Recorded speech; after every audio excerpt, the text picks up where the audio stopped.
காங்கிரஸ் உங்களுக்குமான கூட்டணி பின்னி பிணைப்போடு இருப்பதற்கான வேலையாகத்தான் மீண்டும் செய்ய போறீங்களா? எனக்கு முன்னால் பேசினவங்களா சொன்னாங்க இந்த என்ஐஏ ரைடு பத்தி. என்ன பல பேர் போன் பண்ணி கேட்கறாங்க, உங்க வீட்டுக்கு வரலையா? எங்க வீட்டுல என்னையா இருக்கு. அதுல எங்க அண்ணன் முருகன் வீட்டுக்கு போயின்னு அண்ணன் துரைமுருகன் வீட்லயாவது 2 புத்தகம் தலைவர் பத்தி எடுத்து போயிருக்காங்க. அங்க போனோம்னா நம்ம தேர்தல் வரைவறிக்கை புத்தகம் இருக்குல்லன்னு ஆட்சி வருது, அதை தூக்கிட்டு போயிட்டியா? எதுக்குப்பா அதை தூக்கிட்டு போற அப்படின்னு கேட்டாக்கா எங்களுக்கு தேவைப்படும்ல. அதுல இன்னொரு ரகசியமான ஒரு தகவல் வந்திருக்கு. திராவிட முன்னேற்ற கழகத்தை சார்ந்தவங்க எனக்கு ஒரு காப்பி கொடுங்கன்னு கேட்டிருக்காங்களாம். ஏனாரே எங்க கட்சி தலைமை அலுவலகத்துக்கு போங்க, ராவணன் குடிலுக்கு போங்க, அடுக்கி வச்சிருப்பாங்க. ஒண்ணு கேளுங்க, நேர்மையா கேட்டு பழகுங்கடா. உங்களுக்கு தான் நேர்மை நீதி நியாயம் ஒரு இளவும் கிடையாது. இதுக்கு களவாண்டு 3 வண்டியே 15 ஆபீசர்ஸ் இந்த புத்தகத்தை தூக்கிட்டு போறது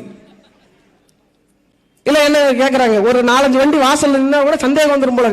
எங்க வீட்டை மாடி ஏறி திடுதுன்னு ஒரு 15 அதிகாரி வந்தா மேல இருந்து இடிச்சிட்டு கொண்டு முடிஞ்சிடும் சோழி. எங்களை பயமுறுத்தி பாக்குறாங்களா? தமிழர்கள் நாங்கள் அறத்துடன் இருப்பதனால் உங்கள்கிட்ட பேசிக் கொண்டிருக்கிறோம். இதே நிலத்துல நீ ரைடு விடுறாண்டா 31 லட்சம் பேருக்கு ரைடு விடு ராஜா.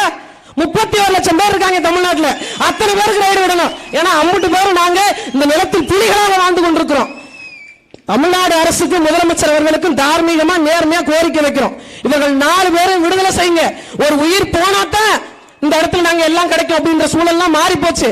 உங்களுக்கு இருக்குல்ல, உங்களுக்கு தூக்கவே முடியலனால அந்த தம்பிள்ஸை தம் கட்டி தூக்குறீங்கல்ல, போறீங்கல்ல, சிம்முக்கு போறீங்கல்ல, இழுக்க முடியாத கம்பியை பின்னாடி ஒரு ட்ரோல் வச்சு இழுக்கிறீங்கல்ல.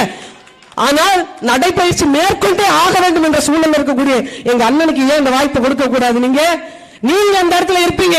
ஒரு அரசின் வேலையாக வெளியில சென்றால் கூட உங்க குடும்பம் இல்லாமல் உங்களால் செல்ல முடியவில்லை.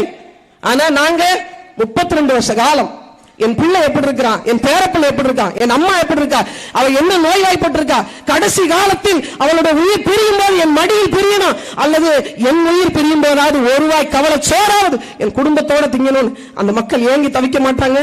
அந்த உயிரினுடைய ஊசல்லம் உங்களை எந்த பாடுபடுத்த போகிறது பாருங்க.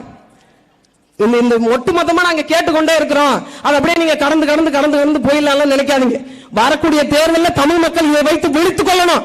என் நிலத்தை என் மக்கள் ஒரு குடி தொல்குடி மக்கள் ஒருத்தன் ஆண்டு வந்தால் இந்த நிலைமை நமக்கு வருமா என்ற புரிதல் வேணும். ஒட்டுமொத்தமாக தமிழகத்தை பார்த்து கொண்டு சொல்கிறேன், மாற்றானை ஆளவிட்டால் நாம் அடிமைதான்.